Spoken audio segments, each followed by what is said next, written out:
우리에게는 교회를 설립한 지 만 8년하고 딱 하루 되는 날입니다. 5월 1일, 2013년 5월 1일에 설립이 돼가지고 2021년 5월 2일이니까 만 8년하고 하루가 지났습니다.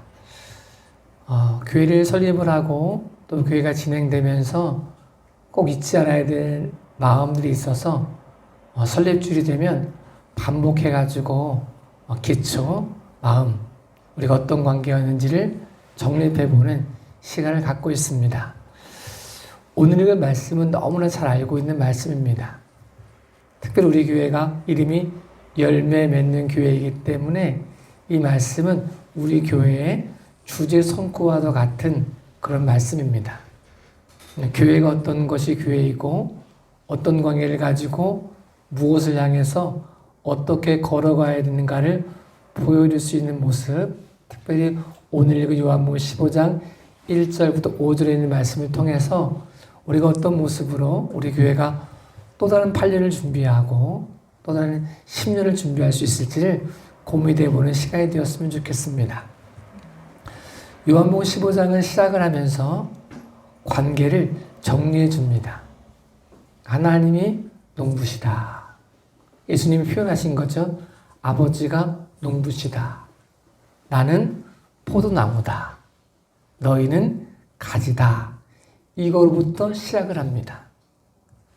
천지를 창조하신 하나님께서 아담과 하와를 에덴 동산에 머물게 하시면서 누리게 하시면서 다른 거 다 먹어도 되지만 선악을 알게 한 나무의 실과는 먹지 말라. 먹으면 죽는다로 말씀합니다. 그 말을 다른 말로 하면 하나님은 하나님이시고 사람은 사람은 피조물이라는 사실을 정리해 주면서 시작됐다는 것입니다. 천지를 창조하신 하나님이 사람에게 나는 창조주고 너희는 피조물이야.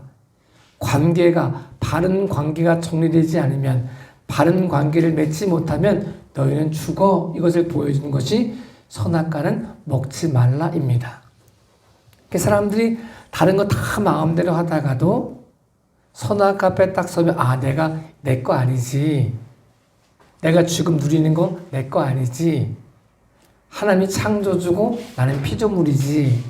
이것을 아는 모습, 계약서처럼 이것이 하나님은 창조주고 사람은 피조물인 사실을 아는 눈에 보이는 계약서가 선악과입니다.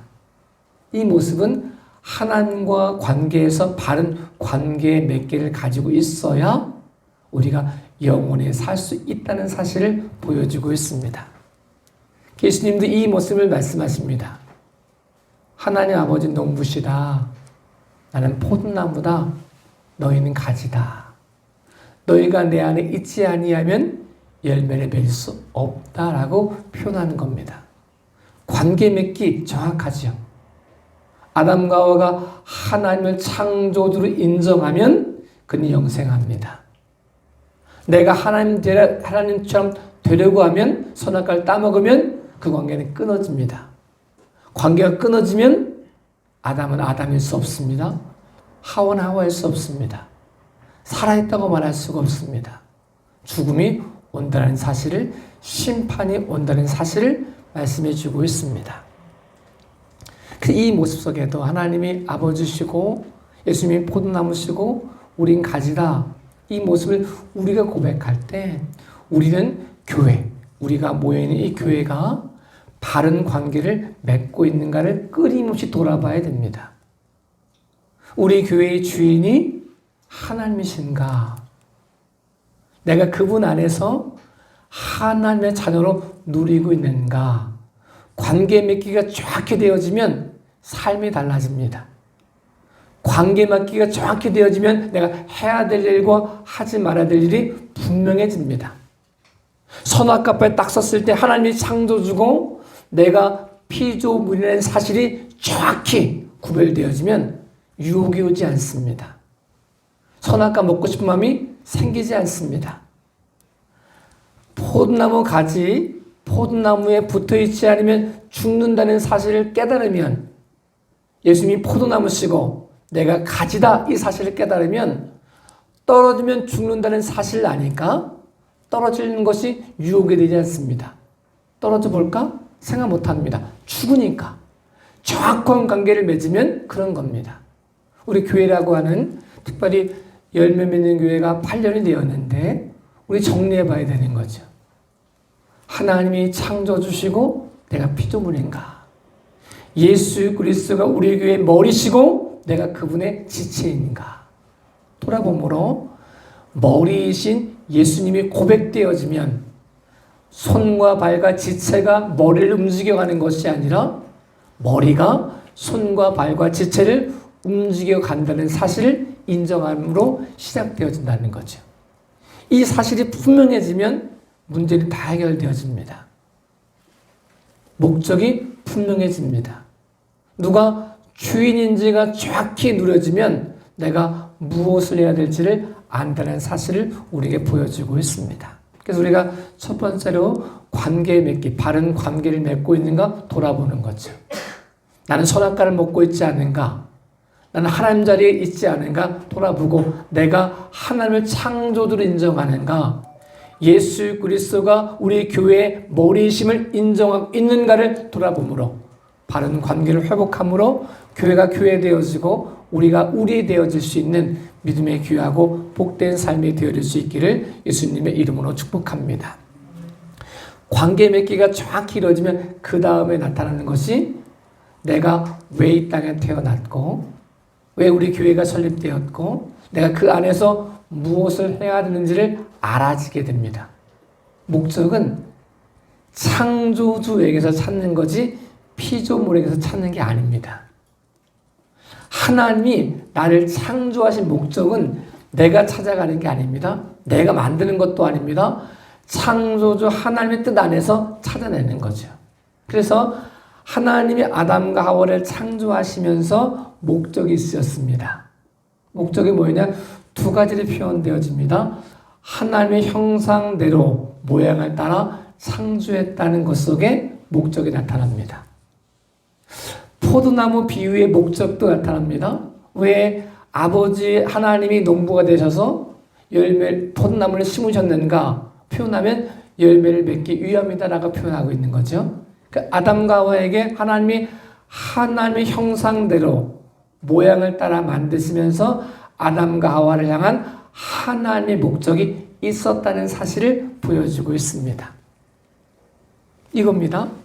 하나님이 그냥 사람을 만드셨다 이렇게 말씀하지 않고 하나님의 형상을 따라 모양대로라고 표현합니다. 형상을 따라 이 표현 속에는 그 못 속에 사람의 제1 목적이 뭐냐라고 말할 때 하나님의 형상을 보여주는 삶을 사는 것, 이게 제일 목적이라는 거예요. 우리를 왜 만드셨느냐? 이 땅 모든 사람들 가운데 내 안에 하나님이 계심을 보여주는 것, 하나님을 보여주는 삶이 우리의 최고의 목적이라는 사실을 말씀해 줍니다. 이 말을 조금 어려운 말로 하면 하나님께 영광을 돌리는 존재로 창조되었다는 사실을 보여줍니다. 어떤 작품들은 작품이 딱 나타나면 작품을 만든 분의 영광을 드러내죠. 와, 작품 보면서 작가를 볼 수 없지만 작품을 보면서 와, 대단하다. 어떻게 이런 걸 만들었을까? 그림 하나 보면서도 우리가 그림을 보지만 그림 자체를 보지 않고 그림을 만든 작가를 보면서 와, 대단하다 라고 말하는 것처럼 우리 형상을 보면서 우리 형상만 보는 게 아니라 우리 형상을 만드신 하나님의 영광을 올려드리는 것, 와, 찬양하는 것, 그분을 인정하는 것, 이 모습이 사람을 만든 목적이라는 거죠. 우리 교회가 8년 전에 세워졌을 때 수많은 교회들 중에 한 교회가 아닌 하나님께서 원하시는 교회가 세워졌다면 이 교회의 목적이 뭐냐라고 말하면 우리 교회를 통해서 하나님을 볼 수 있도록 만들어주는 것. 우리끼리 좋고 우리끼리 이게 아니고 이 모습을 통해서 하나님의 영광을 보여주는 삶을 사는 것. 이 모습이 교회를 세우신 목적임을 우리에게 말씀해 주고 있습니다. 그래서 우리가 우리의 목적을, 교회의 목적을 우리에게서 찾는 게 아닙니다. 하나님의 목적을 찾는 거죠. 그래서 포도나무를 심은 이유가 뭐냐라고 말하면, 포도나무는 이 나무를 가지고 땔감으로 쓸 수 있는 것도 아닙니다. 목재로 쓸 수 있는 것도 아닙니다. 못으로 쓸 수 있는 것도 아닙니다. 포도나무의 목적은 열매를 맺기 위함이다라고 표현하고 있습니다. 오늘의 삶은 우리가 살아가면서 우리끼리 좋다라고 표현하는 것이 아니라 이 모습을 통해 하나님의 영광에 되어지기 위해서는 열매를 맺어야 될 것들을 말씀해 주고 있습니다. 사람들은 저도 마찬가지지만 변화되는 것을 별로 좋아하지 않습니다. 그래서 변화산에서 예수님의 제자들이 예수님에게 표현하는 거죠. 베드로가 표현하는 거죠. 주님, 여기가 좋사오매 우리가 초막셋을 짓고 여기 머무릅시다 라고 말하는 게 사람의 마음이라는 거예요. 우리끼리 좋은데 뭘 더 합니까? 여기가 좋습니다 라고 말하는 게 사람의 모습이라는 거예요. 예루살렘 교회가 성령의 충만함을 받고 자기들이 뜨거워졌을 때 하나님 말씀은 온 유다와 사마리아와 땅끝까지 이르러 내 증인되라 이렇게 말씀하시는데 여기가 좋사오매 라고 말하고 예루살렘을 안 떠나는 거예요. 그러니까 흩어지게 하는 역사가 나타났고 마지막 세상 끝날까지 하나님의 영광을 보여주는 교회가 되었다는 사실을 말씀해 주고 있습니다. 변화산에서 머무르고 싶어하는 사람에게 말씀합니다. 베드로에게 말씀하십니다. 하늘의 소리가 들립니다. 이 땅에 내려가라 라고 말씀하십니다. 주님 말씀에 순종하라 라고 말씀합니다. 여기 머물러 있는 모습이 아니라 내려가는 삶, 그 삶 가운데 하나님의 영광을 보여주는 삶, 그리스도 영광 안에 거할 수 있도록 인도하는 삶이 필요하다는 사실을 우리에게 말씀해 주고 있습니다. 아담과 하와를 만드시고도 창조하시고도 표현하는 거죠. 이 땅에 충만하라, 번성해라 라고 말씀한다는 거죠. 나무를 심고도 말씀하십니다. 풍성한 열매를 맺어라 라고 말씀하십니다. 그럼 교회의 목적은 뭐냐? 예수 그리스도가 주인 되셨다면 예수님의 뜻에 따라서 온 유다와 사마리아와 땅끝까지 이르러 주님 증인되어지는 모습이 교회의 사명임을 말씀해 주고 있습니다. 내 신앙만 지키는 것을 이야기하지 않습니다. 나만 좋은 것을 이야기하지 않습니다. 내게 있는 모든 것이 목적이 아닙니다. 하나님께 목적이 있다는 사실을 깨닫기 시작하면 우리가 입으로, 삶으로 하나님을 증거하는 모습이 되어져야 된다는 사실을 우리에게 말씀해 주고 있습니다. 저에게 여러분에게도 8년 전에 열매 맺는 교회를 설립하신 하나님의 교회가 안에서 우리끼리만 좋은 교회가 아니라 우리의 삶을 보여주는 모습으로 끝나지 않고 우리의 삶을 통하여 하나님의 형상을 보여줄 수 있는, 하나님의 영광을 보여줄 수 있는 믿음의 귀하고 복된 삶이 되어질 수 있기를 예수님의 이름으로 축복합니다. 그래서 하나님이 형상대로 사람을 창조했다고 표현하시면서 또 한 가지 뭐라고 말씀하시냐면 우리의 모양을 따라라고 말씀합니다. 그릇에는 모양이 있습니다. 목적에 따라서 모양이 달라집니다. 국그릇과 접시의 모양이 다릅니다. 국그릇은 담아야 되니까, 국을 담아야 되니까 약간 움푹 들어가 있죠. 이유가 뭐냐? 국을 담기 위해서입니다. 접시도 담지만 국물을 담는 게 아니고 물질을 담기 때문에 평평하게 넓게 모양을 만듭니다. 국그릇과 접시 그릇의 모양이 다릅니다. 이유가 뭐냐? 목적이 다르기 때문에 그렇습니다. 그러니까 하나님이 사람을 만드실 때 우리의 모양을 따라라고 말씀했을 때 그 모양대로 만든 이유가 뭐냐? 거기에 손 모양대로 장갑을 만든 이유는 장갑 안에 손을 넣기 위해서잖아요. 국그릇을 움푹 들어가게 만든 이유는 국그릇 자체의 목적이 있는 게 아니라 국물을 넣기 위해서잖아요. 접시를 평범하게 만드는 이유, 모양을 그렇게 만든 이유는 접시 모양의 목적이 있는 게 아니라 그 목적 안에서 뭐를 담을지를 보여주는 거잖아요.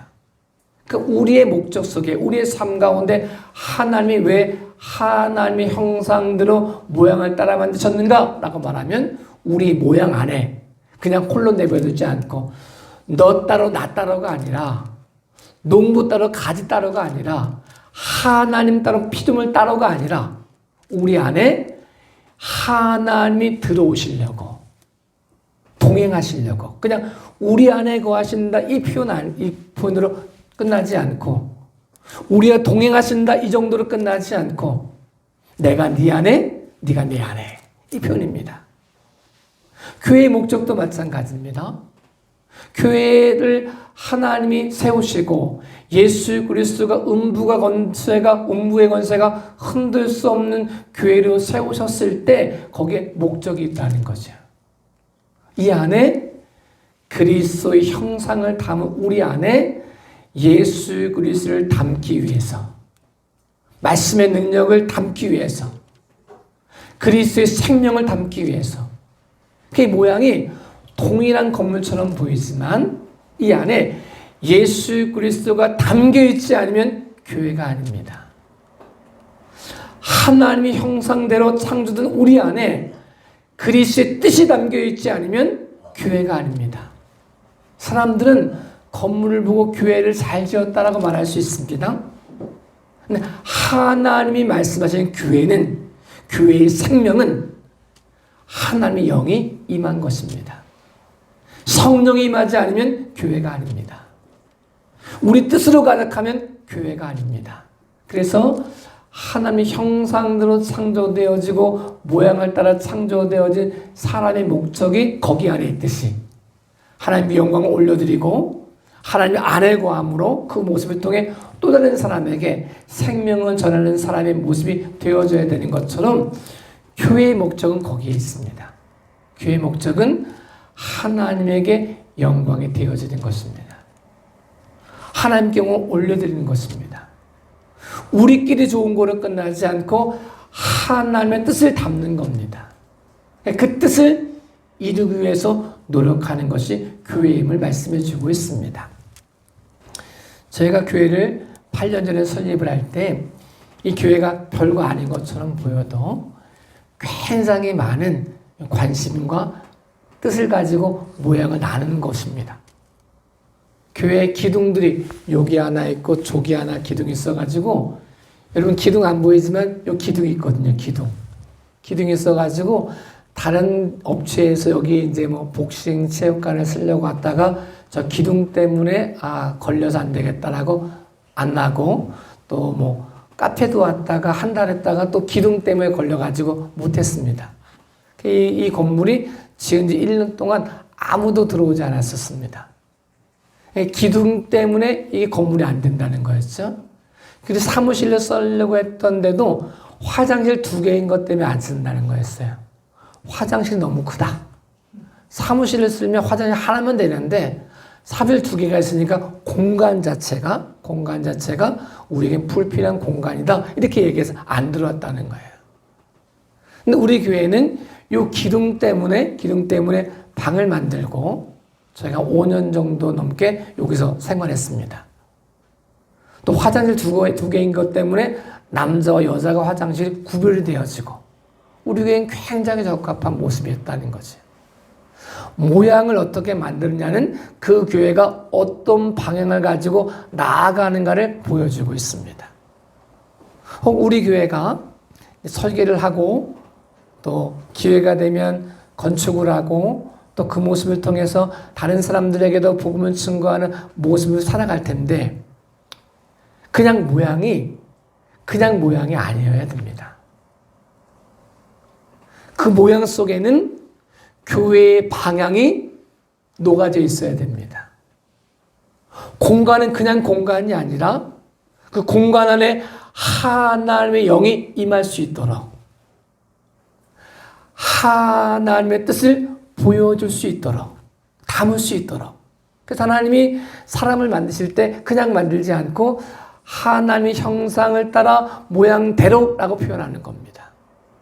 그냥 되어지는 게 아닙니다. 하나님이 우리의 교회를 향해 무엇을 담고 있는가를 이 담을 수 있는 그릇을 만드는 게 공간입니다. 아무것도 아닌 공간처럼 보이지만 이 공간 안에서 하나님 호흡하시고 하나님 말씀하시고 이 공간을 통해 또 다른 사람이 생명에 나타나고 또 그 모습을 감당하기 위하여 우리의 코드를 내게서 찾지 않고 하나님에게 찾으면서 그분은 무엇이라고 말씀하시는가, 이거 돌아봐야 됩니다. 이 가장 큰 모습이어야 됩니다. 공간 만드는 거는 뚝딱뚝딱 만들 수 있습니다. 네, 공간을 통해 하나님의 뜻을 담기 위해서는 뚝딱뚝딱이 안 됩니다. 하나님의 계획이 뭔지를 돌아보아야 되기 때문에 그렇습니다. 저도 여러분도 우리가 함께 꿈꾸고 함께 기도할 수 있는 이유가 여기에 있습니다. 하나님이 왜 하필 수많은 교회들 중에 우리 교회를 거기로 가게 하셨을까? 왜 수많은 지역 중에 그 8,500세대가 사는 그 지역에 교회가 한 종교시설 한 가지밖에 없는데 그 비싼 땅에 우리가 왜 가야 되는가? 왜 그 지역은 왜 학교들이 많은가? 왜 그 지역 속에는 이러이러한 특성이 있는가? 거기에 왜 우리 교회가 가야 되는가를 돌아보면 거기에 어떤 모양을 담고 어떤 생각을 담고 어떤 기준을 담아야 되는지를 생각해 볼 수 있습니다. 관계가 딱 정리되고 나면 아버지가 농부가 되시고 예수님 포도나무가 되시고 우리가 가지라 이 사실이 정해지고 나면 그분 안에 붙어 있어서 그분의 뜻이 뭔지를 내 삶으로 보여주는 것, 내 삶으로 나타내는 것, 이것이 열매로 나타난다는 것이죠. 우리의 입장에서 생각하는 게 아닙니다. 하나님의 뜻 안에서 생각하는 것입니다. 모세가 죽은 다음에 하나님께서 여호수아에게 말씀하십니다. 네가 모세를 이어서 이스라엘 백성을 이끌고 가나안 땅을 점령해라 라고 말씀합니다. 이 여호수아가 얼마나 두려웠겠습니까? 모세와 같은 능력도 없습니다. 그 1세대가 죽고 2세대가 나가려고 하니까 얼마나 두렵겠습니까? 얼마나 걱정도 많겠습니까? 여기면 좋겠다라고 말씀하면 좋은데 요단강 이쪽 편에도 땅 좋으니까 여기 살면 좋겠다라고 말씀하면 좋은데 요단강을 건너 가나안 땅을 점령하라 라고 말씀하시니까 얼마나 힘들고 걱정이 되겠습니까? 그런데 여호수아가 순종합니다. 이유는 한 가지입니다. 자기가 감당할 능력이 있었기 때문도 아닙니다. 가나안 땅을 점령해야지 라고는 욕망이 있었기 때문도 아닙니다. 하나입니다. 하나님이 명령하셨기 때문에. 두려워하지 말라고 말씀하신 이유도 한 가지입니다. 여호수아야 두려워하지 마라. 내가 내게 명령한 것이 아니냐 이 말씀입니다. 관계가 정확히 정리되어지면 바른 관계면 고민할 이유가 없습니다. 예수 그리스도가 명령하셨으면 그 명령에 순종하는 것이 우리의 모습입니다. 고민할 이유도 없습니다. 내 능력을 돌아볼 이유도 없습니다. 하나님의 계획이시면 그분이 말씀하셨으면 그분이 역사하시면 우리가 믿음으로 순종하는 것이 하나님 믿는 우리의 모습임을 말씀해 주고 있습니다. 그래서 사족을 붙일 필요가 없다는 거예요. 이건 되는데 안 되는데 말할 필요가 없다는 거예요. 교회는 그런 것입니다. 전제 조건은 목사가 말해서 이게 아닙니다. 목사가 말하는 건 안 들어도 괜찮습니다. 목사가 옳지 않을 수 있기 때문에 그렇습니다. 틀릴 수 있습니다. 그때는 틀립니다 라고 말하는 것이 맞습니다. 근데 하나님이 말씀하셨으면 문제는 달라집니다. 그러면 그 모습에 순종하는 모습을 살아야 됩니다. 예수님께서 5,000명이 모여있는 빈들에서 그에게 먹을 걸 주라라고 말씀하셨습니다. 너희가 먹을 걸 주라. 그러니까 사람들이 고민하죠. 아니 이 많은 사람 어떻게 줍니까? 우리 가진 게 없습니다. 이 사람들 다 먹여주려면 200데나리온이 있어도 모자랍니다. 이게 사람들의 반응이었습니다.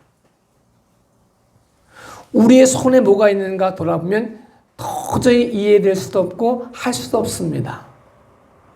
그런데 예수님이 말씀하셨으면 역사는 달라집니다. 내 손에 무엇이 들려있느냐가 중요하지 않습니다. 그 모습을 통해 예수 그리스도가 축사하시면 5,000명이 먹고도 12광주리가 남는 역사가 나타난다는 사실을 말씀해 주고 있습니다. 관계 정리가 정확하면 다 가능하다는 거죠. 예수님이 주인이시고 내가 종이다. 이 관계가 정확히 설립이 되어 맺어 있으면 말씀하시면 순종하는 것. 이런 문제가 안 됩니다. 근데 문제는 뭐냐? 내가 입술로는 하나님은 창조주입니다라고 말하고 있지만 내가 피조물이라고 고백하고 있지만 삶으로는 그게 되겠어요? 하나님 창조주 아닌 거 아니에요? 능력 없는 거 아니에요? 내가 좀 뭐 해봐야 되는 거 아니에요? 관계가 뒤틀렸기 때문에 문제가 된다는 거죠. 문제는 뭐가 없어서가 문제가 아닙니다. 능력이 부족했었던 문제가 아닙니다. 뭐가 없어서 이런 게 문제가 아니고 진짜 문제는 하나님을 못 믿고 있는 게 문제입니다. 그분을 창조주로 고백하기 시작하면 그 사실의 삶으로 고백하기 시작하면 그 삶을 통하여 하나님을 보여주는 삶을 살기 시작하면 하나님의 영광을 받으시기 시작하면 문제는 사라집니다. 우리 힘과 우리 능력을 가지고 하나가 말씀하지 않습니다.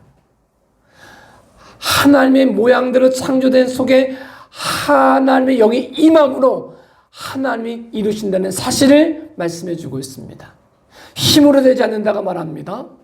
능으로 되지 않는다고 말씀합니다. 오직 하나님의 영, 하나님의 신으로 되어진다는 사실을 우리에게 말씀해 주고 있습니다. 8주년을 맞이한 우리 교회 속에 다른 염려 다 마시고 우리가 하나님과의 바른 관계를 맺고 있는가를 돌아보고 고백할 수 있는 귀한 시간이 되었으면 좋겠습니다. 나는 하나님을 무엇으로 고백하고 있는가? 내 인생의 목적을 무엇으로 고백하는가? 우리 교회의 목적을 무엇으로 고백하는가? 바른 관계를 정확하게 맺고 고백하기 시작하면 문제는 사라집니다. 그 모습을 통해 하나님의 영광이 드러납니다. 그 드러난 다음에 우리 힘으로 했다고 고백하지 않고 우리 그릇 안에, 우리 모양 안에 하나님이 임재하심으로, 임하심으로 하나님이 이루셨다라고 고백을 하게 됩니다. 이 고백이 이루어지면 모든 모습 가운데 힘들고 어렵고 이런 모든 모습이 열매를 맺고 있는 과정임을 고백하게 되어지고 그 사실을 통해 감사하게 시작한다는 사실을 우리에게 말씀해 주고 있습니다. 열매를 맺는 것 하나님의 목적이잖아요. 근데 사람들이 열매를 맺기 위해서 꽃이 핀다는 사실을 잊고 있을 때가 있습니다. 꽃이 핀 꽃이 그냥 꽃의 목적이 있어가지고 여기에만 펴 있으면 문제가 되는데 여기가 좋다고 머무르고 싶어 합니다. 화려한 꽃이 피면 주님 여기가 좋사오매 우리 초막셋을 짓고 여기서 삽시다라고 말할 때가 있습니다. 그 꽃이 떨어져야 열매를 맺는 모습이 되어집니다. 꽃이 떨어지는 모습은 실패처럼 보일 수 있습니다. 고난처럼 보일 수 있습니다. 아무것도 안 된다고 고백하는 모습이 될 수도 있습니다. 그렇게 보이기도 합니다. 그런데 꽃이 떨어지는 건 떨어져야 열매를 맺고 있다는 사실, 맺을 수 있다는 사실을 인정하기 시작하면 꽃이 떨어질 때 원망하지 않습니다. 왜 꽃이 떨어졌지? 하나님 나와 안 계신 거 아니야? 아니야. 하나님이 계시기 때문에 꽃이 떨어지는 겁니다. 하나님이 안 계셔서 고난당하는 게 아닙니다. 하나님이 계시기 때문에 고난당할 수 있습니다. 왜? 열매를 맺어야 되니까. 열매를 맺는 게 목적이 아니면 꽃 피는 것만 목적이면 거기에 그냥 꽃만 피고 있으면 되지만 열매를 맺는 게 목적이면 바람이 불어서 수분이 되어지고 또 그것을 통해 꽃이 떨어져야 열매를 맺어진다는 사실을 고백하게 되는 거죠. 저에게도 여러분에게도 이 사실이 고백되어짐을 통하여 고난처럼 보이는 과정 속에서도 실패처럼 보이는 과정 속에서도 꽃이 떨어지는 과정 속에서도 원망하지 않고 하나님을 신뢰함으로 하나님의 영광이 되어질 수 있는 믿음의 귀하고 복된 삶이 되어질 수 있기를 예수님의 이름으로 축복합니다. 기도하겠습니다.